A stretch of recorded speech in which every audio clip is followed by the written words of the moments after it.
Let's try this again.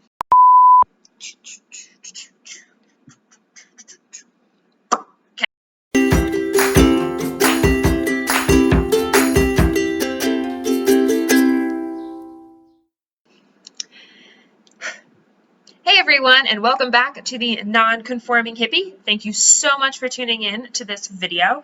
Today, I'm actually going to do my first do-it-yourself for you guys and show y'all how to make your very own toothpaste. So I have been making my toothpaste for about 4 years now, and two things for you guys to know when I show you guys any do-it-yourself type stuff.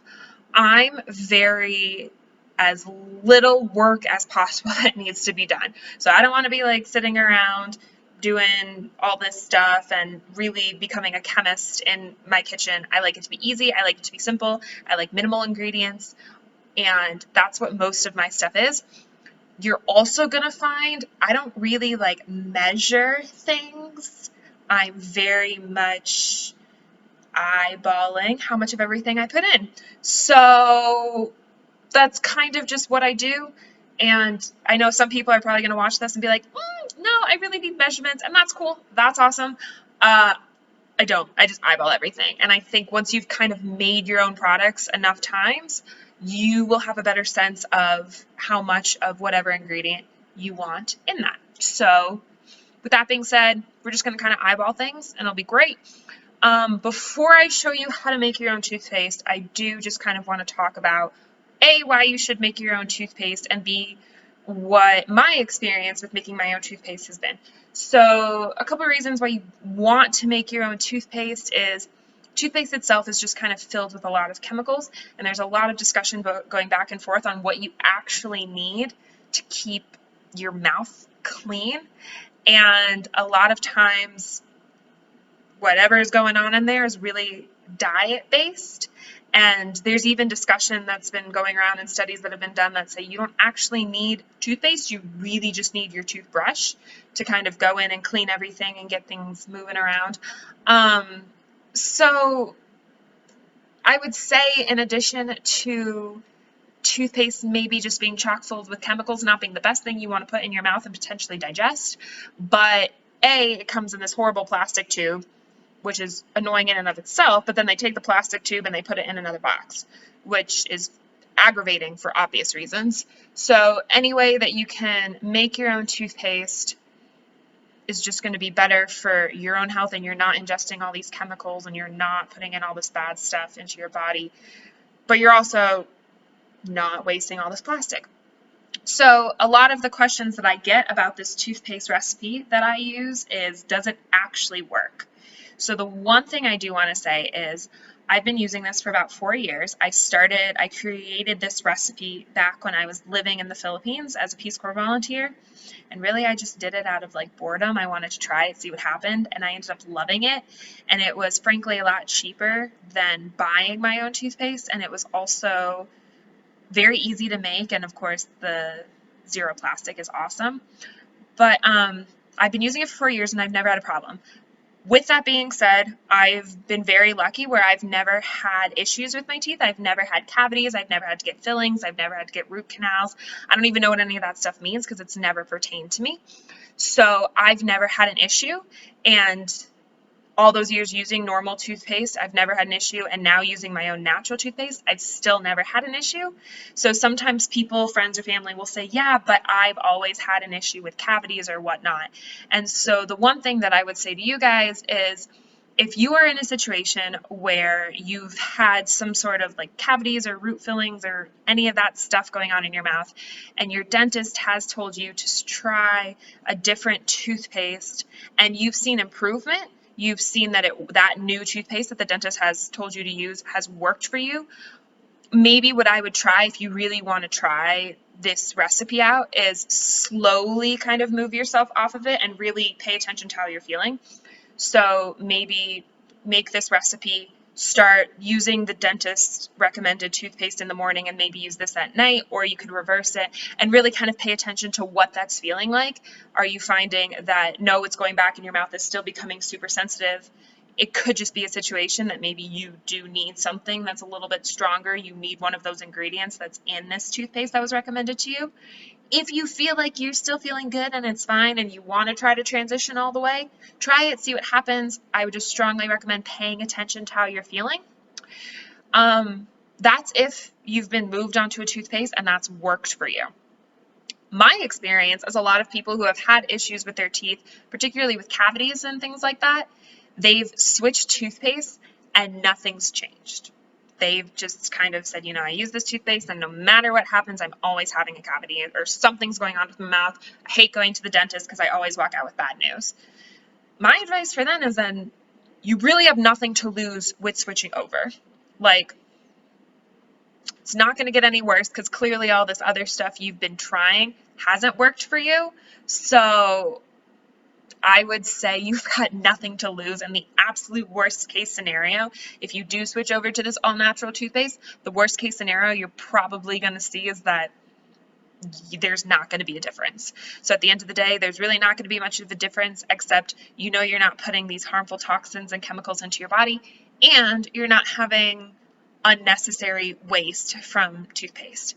So that's my little spiel, my little soapbox about natural and my experience with my natural toothpaste. So now I'm going to take you over to my kitchen and I'm going to show you how to make your own natural toothpaste using only 3 ingredients.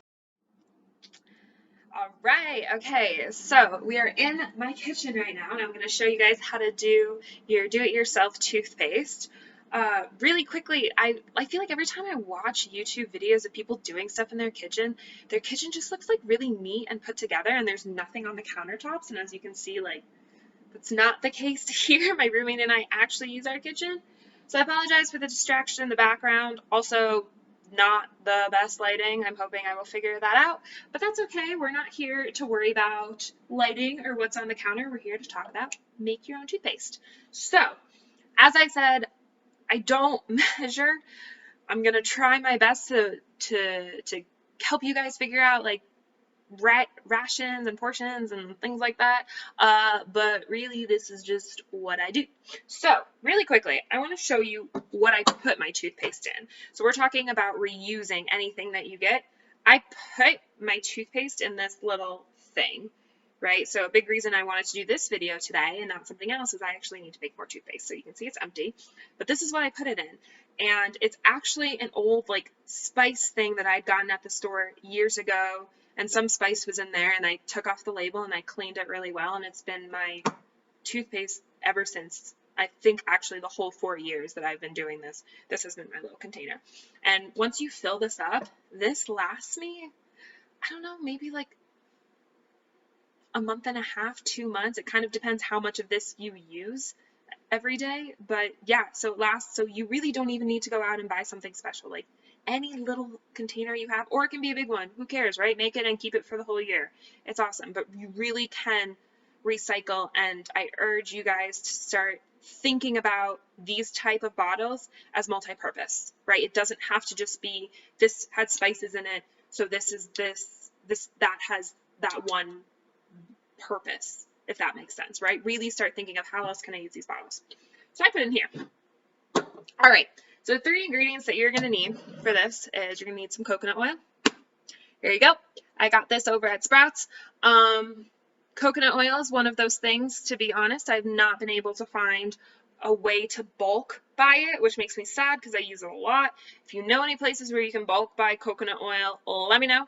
But I got this in a glass bottle. And so I like getting things in glass bottles because when I'm done, I can wash it out, take the cover off, take this label off of it, and reuse it, and it's see-through. So I can see what I put into it, whether I want to put like lentils or quinoa or oats or whatever. I can visually see what's in it. So it becomes a really good then storage for something else afterwards. Baking soda. Baking soda is one of those things you probably already have in your kitchen, and it's going to be awesome because the majority of my do-it-yourself recipes have baking soda in it. So we're going to be coming back to this for way more stuff than just make your own toothpaste. Now the next ingredient is completely optional. If you don't have it, no worries about it. It's just a little bit of peppermint essential oils. You're not going to put that much in it. And this is really just to kind of, this is especially important if you're transitioning because we're so used to having peppermint taste in our mouth when we're brushing our teeth. It's kind of that mindset that we have. So this kind of helps, I guess, make the transition easier so it doesn't taste so foreign. It does kind of taste a little minty. I've also heard that if you grow your own mint, just chop up a little and throw it in, exact same effect, right? All right, so let's do this. So I take this little bowl, tiny little bowl, because my thing is quite tiny, right? Little bowl. And what I'm going to do is the majority of this is going to be coconut oil, okay? So I take my coconut oil and I spoon, I really should have thought about this more, but I spoon like, I don't know, take that for what you want. Maybe like a tablespoon? Throw that in there. And then actually maybe like a little bit more just for good measure. Throw that in. And so the thing with the baking soda is I would start off going a little bit at a time because I notice if you put too much baking soda, it just tastes really salty and it's just really no amount of peppermint oil is going to cover that up.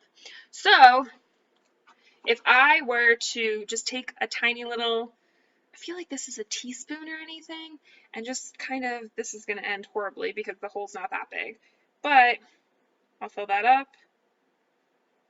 Right, I would start with maybe like this much for this much coconut oil. Right, there you go. Dump that in and mix that around. And that's really all it is, okay? So, little tip that I learned, you can melt the coconut oil if you want into a liquid, but the reason I don't actually do it, and I like it to be this room temperature thing, is if you melt it into a liquid and then you add the baking soda, it'll mix in, but then once the coconut oil has cooled and so it becomes a little bit more of a solid, then it separates from the baking soda, and that's just really annoying when you're trying to brush your teeth and get everything together. So don't melt it all the way. It's summertime here, so I don't have to worry about melting it, but if it's the winter where you are and it's much more solid, melt it a little bit so it's kind of like this and easy to spoon around, but don't melt it into a liquid. It's going to be a pain when you add everything. Peppermint oil, 3 drops, 5 drops. Don't go crazy and add the whole thing because that's just going to be really overwhelming, but a couple of drops. See what happens?